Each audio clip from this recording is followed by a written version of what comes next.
Hello दोस्तों, आज हम पढ़ेंगे एफ क्लोज फंक्शन को और हम अब सी लैंग्वेज के लास्ट में आ चुके हैं।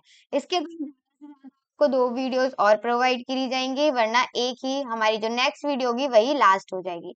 मतलब हमारा आप कह सकते हो कि सी लैंग्वेज खत्म होने वाला है। तो चलिए स्टार्ट टाइम को वेस्ट करें सी क्लोज फंक्शन को। अगर मैं बात करूं सी लैंग्वेज की या फिर सी प्रोग्रामिंग की, तो एफ क्लोज जो होता है ये एक स्टैंडर्ड लाइब्रेरी फंक्शन होता है। इसका मतलब क्या हो गया? फंक्शन जो हमारी लाइब्रेरी में डिफाइन किया गया हो पहले से, use to close and open file stream.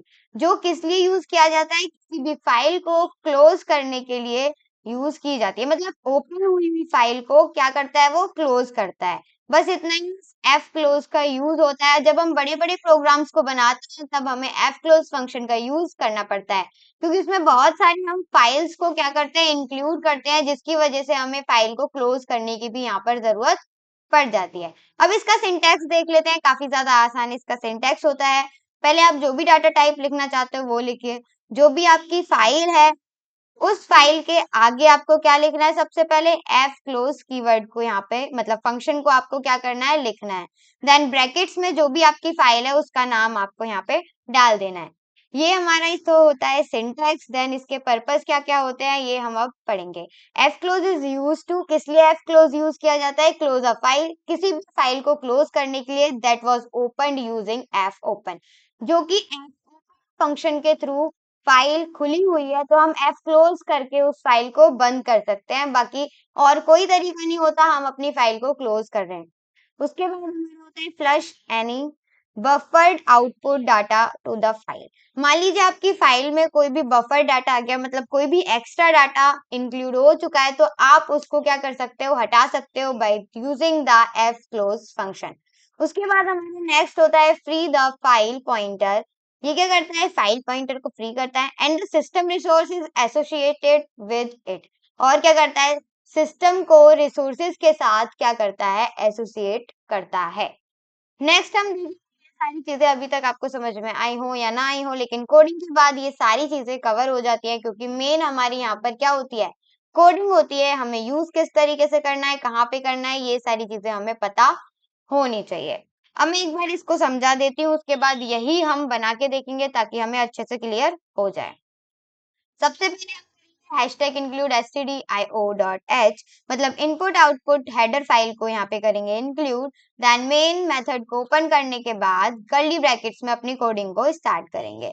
यहाँ पे हम क्या दे रखा है? फाइल दे रखी है। देखो, जब भी आप किसी भी फाइल को ओपन या फिर क्लोज करते हो तो आपको एक फाइल का क्या देना पड़ता है? नेम तो देना पड़ेगा। तो नेम देने के लिए या फिर आप कह सकते हो एज अ वेरिएबल या फिर पॉइंटर देने के लिए आपको सबसे पहले फाइल जो वर्ड है इसका यूज आपको हमेशा करना होता है। तो हम साथ के साथ सारी चीजें फिनिश करते चलेंगे और यहाँ पे खोलते हैं अपना कोड ब्लॉक, और कोड ब्लॉक को ओपन करने के बाद न्यू फाइल देन सेव। वही सारी चीजें, वही सारा प्रोसेस यहाँ पर दोबारा से रिपीट होगा। देन फिर हम कोडिंग करेंगे और फिर उसमें सारी चेंजेस हम यहाँ पर आपको दिखाएंगे। तो हम करते हैं सबसे पहले इसको क्लोज, देन न्यू फाइल को ओपन, इसको करेंगे सेव। सेव आप किसी भी नाम से कर सकते हो, मैं फाइल डॉट सी के नाम से कर रही हूँ। Hashtag include stdio dot H. उसके बाद मुझे करना है इंट मेन मेथड को स्टार्ट, क्योंकि यही हमारा मेन होता है, मतलब मेन मेथड हमारा मेन होता है। ये वाली बात हमेशा याद रखिएगा। अब हमें कोई भी फाइल क्लोज करनी है या फिर ओपन करनी है तो सबसे पहले हम क्लोज करना सीखेंगे, उसके बाद ओपन। जो नेक्स्ट वीडियो आएगी वो ओपन करने की वाली होगी। तो यहाँ पे हम क्या करेंगे? सबसे पहले फाइल कीवर्ड को यहाँ पे लिखते हैं, फाइल। देन एक स्पेस लगाएंगे और जो भी आपको नेम देना है, मैं पॉइंटर डिक्लेयर करूंगी एफपी नाम का, क्योंकि एफपी मतलब थोड़ा सा सही रहता है पढ़ने में भी और यूज करने में भी, क्योंकि हमें उसका एक तरीके से मतलब पता चल जाता है कि हाँ हम इसको कब यूज करने वाले हैं और कब नहीं। तो यहाँ पे हमने अपनी फाइल को डिक्लेयर कर दिया। अब जो भी हम डिक्लेयर करेंगे, हम क्या करना चाहते हैं? फाइल को ओपन करना चाहते हैं, तो यहाँ पे हम एज इट इज ये सारी चीजें आगे वर्क करेंगे। तो हमने यहाँ पे सेमी कॉलन नहीं लगाया तो सेमी कॉलन लगाते हैं। उसके बाद एफपी फंक्शन वेरिएबल को करेंगे यूज, और यहाँ पे हम अपनी फाइल को सबसे पहले ओपन करते हैं। देखो, विदाउट ओपन करे किसी भी फाइल को क्लोज तो किया नहीं जा सकता, इसीलिए हम ओपन करेंगे। ओपन करने के बाद आपको क्या करना है? सबसे पहले अपनी जो भी फाइल है उसका नाम आपको देना है।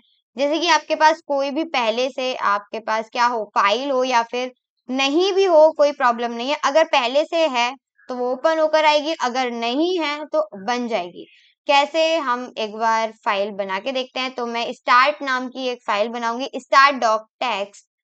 मैंने टेक्स्ट की फाइल ली है, देन मैं आगे आऊंगी और यहाँ पे आप देख सकते हो किस तरीके से सेम एज इट इज, बस क्या फर्क है, मैंने यहाँ पे शॉर्टकट ले रखा है और उसके बाद टेक्स्ट ही फाइल मैंने यहाँ पर ले रखी है। अब यहाँ पे आपको एक और चीज याद रखनी है, ये जो W लिखा हुआ है, ये W किसी और चीज के लिए यूज किया गया है, ये राइट के लिए यूज किया गया है। मतलब आप उसमें फाइल में क्या कर सकते हो, चेंजेस कर सकते हो।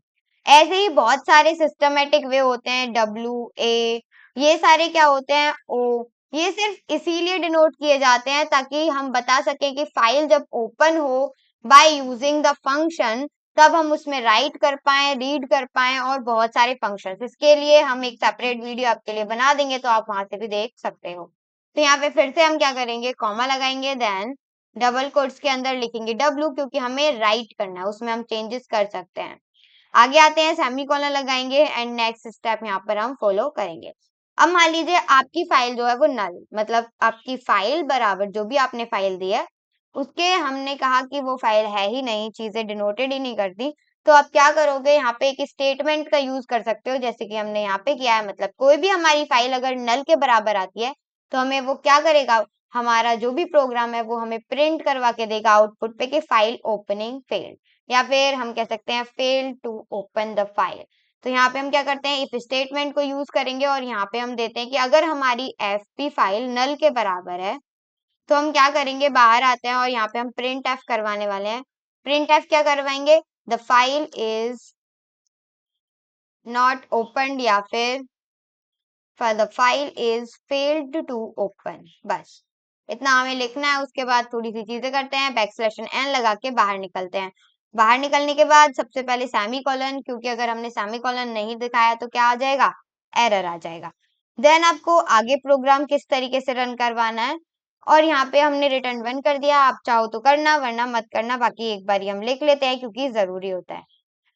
यहाँ से क्या होगा कि अगर आपकी कोई भी गलती होगी तो वो रिटर्न 1 कर देगा, आपका जो प्रोग्राम है वो आगे रन हो जाएगा।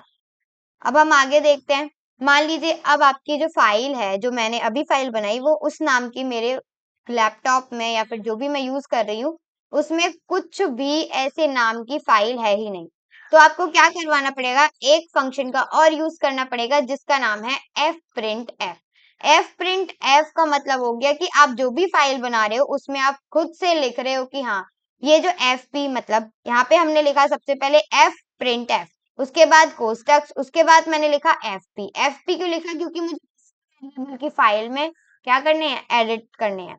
अब यहाँ पे मैंने कॉमा लगाया, देन डबल कोट्स में हम क्या लिखेंगे, जो भी आपको कंटेंट लिखना है उस फाइल में वो आपको यहाँ पर डाल देना है। तो चलिए एक बारी करके देखते हैं चीजों को, और यहाँ से ब्रैकेट्स के बाहर निकलकर हम करेंगे यहाँ पे एफ प्रिंट एफ फंक्शन का यूज, और यहाँ पे सबसे पहले हम देंगे एफ पी, क्योंकि हमारा भी क्या है, वेरिएबल एफ पी। कॉमा लगाएंगे, डबल कोट्स के अंदर हम क्या लिखेंगे, जो भी आपको लिखना है कंटेंट, ठीक है। तो मैं लिख रही हूँ हेलो वर्ल्ड, और उसके बाद ये सारी चीजें, देन डबल कोट्स को क्लोज करने के बाद हम आ जाएंगे बाहर, सेमीकोलन लगाएंगे, और बस इतना ही हमें करना था।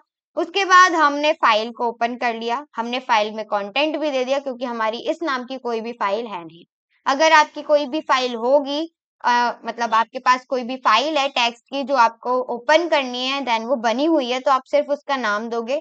fprintf फंक्शन को आपका यूज करने का कोई भी मतलब नहीं बनता। अब आपको क्या करना है, फाइल को क्लोज करना है, क्योंकि हम यही तो सीख रहे हैं। तो फाइल को क्लोज करने के लिए fclose फंक्शन का यूज करेंगे, और जो भी आपको क्लोज करनी है बस उस नाम का क्या दे देना है, वेरिएबल, क्योंकि हमने फाइल किस में दी है, fp में दी है। तो fp में देने के मतलब पूरा फाइल बंद करवाने से अच्छा है कि हम डायरेक्टली क्या दे दें, उसका वेरिएबल दे दें। तो ये वाली चीज ज्यादा बेहतर रहेगी। तो ये सारी चीजें यहाँ पे हो जाती हैं, उसके बाद यहाँ से भी कंप्लीट हो जाता है, वहां से भी हमने पूरा समझ लिया है। उसके बाद हम लास्ट में दे देंगे रिटर्न 0। उसके बाद हम करेंगे F9, देखते हैं कुछ गड़बड़ तो नहीं है। तो अभी तक कुछ भी गड़बड़ नहीं है, हमारा प्रोग्राम रन हो चुका है, और यहाँ पे हमारी जो फाइल है कुछ भी नहीं हुआ है। मतलब क्या हुआ, रन हुआ एंड देन क्लोज हो गया, ना कुछ प्रिंट हुआ ना कुछ आउटपुट हुआ। लेकिन यहाँ पर कुछ नहीं आया, इसका मतलब ये नहीं है कि फाइल ने वर्क नहीं किया होगा। आप जब इन सारी चीजों से बाहर आ जाओगे तो यहाँ पे आप अपने डेस्कटॉप पे देखना कि स्टार्ट नाम की एक टेक्स्ट जो हमारी फाइल होती है वो बन चुकी होगी, और जब हम इसे ओपन करेंगे तो यहाँ पे ये क्या हो रहा है, यहाँ पे हेलो वर्ल्ड, ये जो हमने कंटेंट डाला था वही यहाँ पे निकल के आ चुका है, वही नेम, वही सारी चीजें। मतलब हमने क्या किया, एक प्रोग्रामिंग के थ्रू हमने एक फाइल भी बना ली, उसे ओपन भी करवा लिया और उसे फिर बाद में क्लोज भी कर लिया। तो ये सारी चीजें होती हैं एफ क्लोज में, और भी बहुत सारी चीजें हम पढ़ेंगे जब हम प्रैक्टिस करेंगे सी लैंग्वेज के ऊपर। देखो सी लैंग्वेज में अगर आपने थ्योरी पढ़ी है तो वो इनफ नहीं है, आपको प्रैक्टिस मस्ट है, प्रैक्टिस करनी पड़ेगी। बाहर से निकालिए, हम हमारे थ्रू लीजिए, बहुत सारी चीजें होती हैं, बहुत सारा कंटेंट मिलता है हमें सी लैंग्वेज में, तो वहां से आप प्रैक्टिस आसानी से कर सकते हो। आई होप सारी चीजें क्लियर हो गई होंगी, समझ में आ गई होंगी। अभी भी कोई कंफ्यूजन, कोई भी डाउट या फिर कुछ भी ऐसा है जो समझ में नहीं आया है तो आप हमसे पूछ सकते हैं कमेंट बॉक्स में लिखकर। बाकी thank you so much for watching video, और वीडियो अच्छी लगी तो लाइक शेयर एंड सब्सक्राइब जरूर करिएगा।